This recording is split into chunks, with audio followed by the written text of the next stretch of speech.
This week's lab will consist of two activities. In the first activity, we'll be preparing a linear and cross-linked polymer. In the second activity, we'll be practicing assigning chirality through a series of stereochemistry stations. Let's begin with the polymers activity. The term polymer is based on two Greek words, poly, meaning many, and meros, meaning parts. Therefore, a polymer can be defined as a large molecule or macromolecule composed of many repeating units. Polymers are ever around us, from the synthetic polymers, such as the plastics we use and the clothing we wear, to the biopolymers, such as carbohydrates, which make up the plant structure, and the proteins and nucleic acids we are composed of. Polymers are made up of repeating units. Each of these repeating units is called a monomer, which is Greek for one unit. For example, one styrene monomer can undergo polymerization to form polystyrene. When two monomers are joined, they are referred to as dimers, and when three are joined, they're referred to as trimers. Smaller groups of 2 to 10 repeating units are known as oligomers. When repeating units are greater than 10, it is called a polymer. The actual number of monomers required for a substance to be considered a polymer is based on the physical characteristics of the polymer. As you add monomers to each other to form dimers or trimers, tetramers, or oligomers, the addition of each monomer results in a change in the physical properties such as the melting point, boiling point, etc. However, if you add a monomer to a polymer, the change in properties of the polymer will be indistinguishable. In this lab, we'll be discussing two types of polymerization, chain growth and step growth. Let's begin by looking at chain growth polymerization. Radical chain growth polymerization consists of a three-step process, which is initiation, propagation, and termination, where units are added to a repeating chain. It begins with the initiation step, in which a homolytic cleavage occurs. A homolytic cleavage is the breaking of a covalent bond where each fragment receives one of the shared electrons, forming a radical.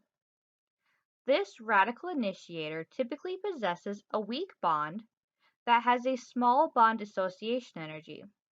For example, a covalent carbon-carbon bond has a bond dissociation energy of approximately 90 kcal per mole.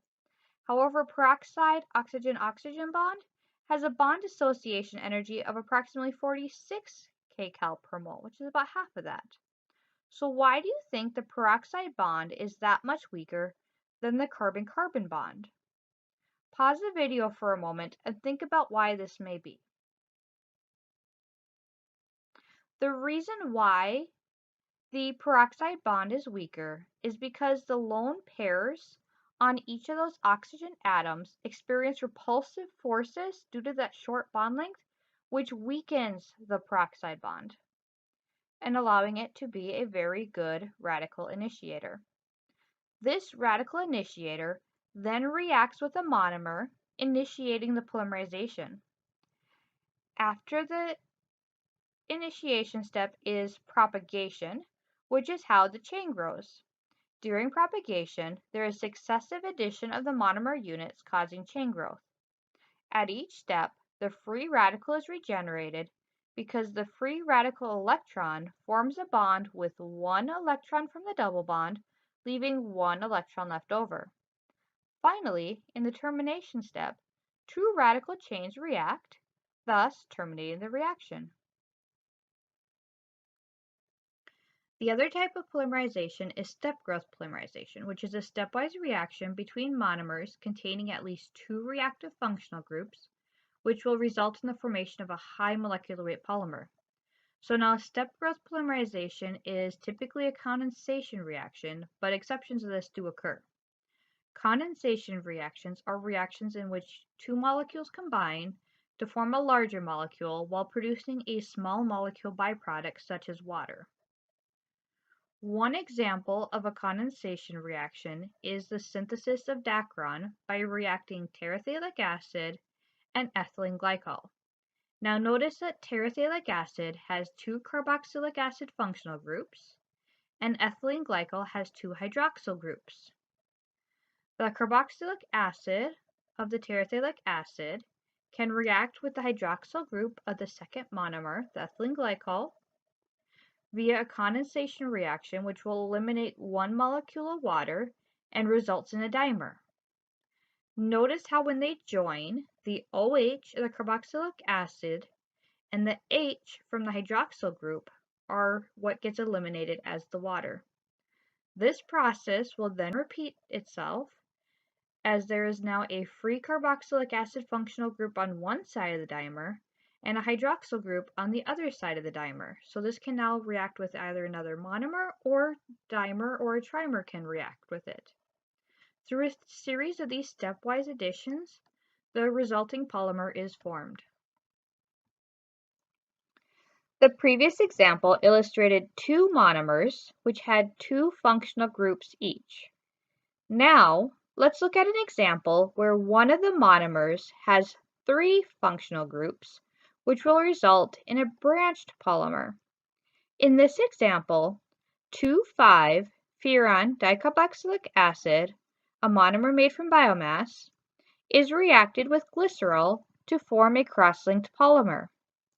Just as in the previous example, this polymerization will take place via condensation reaction in which the carboxylic acid reacts with the hydroxyl group, and in the process, water is eliminated.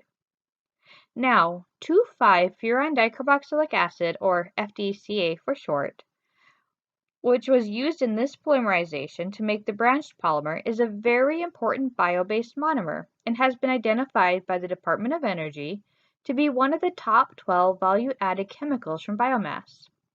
In particular, FDCA can be prepared from cellulose, which is found in plant material.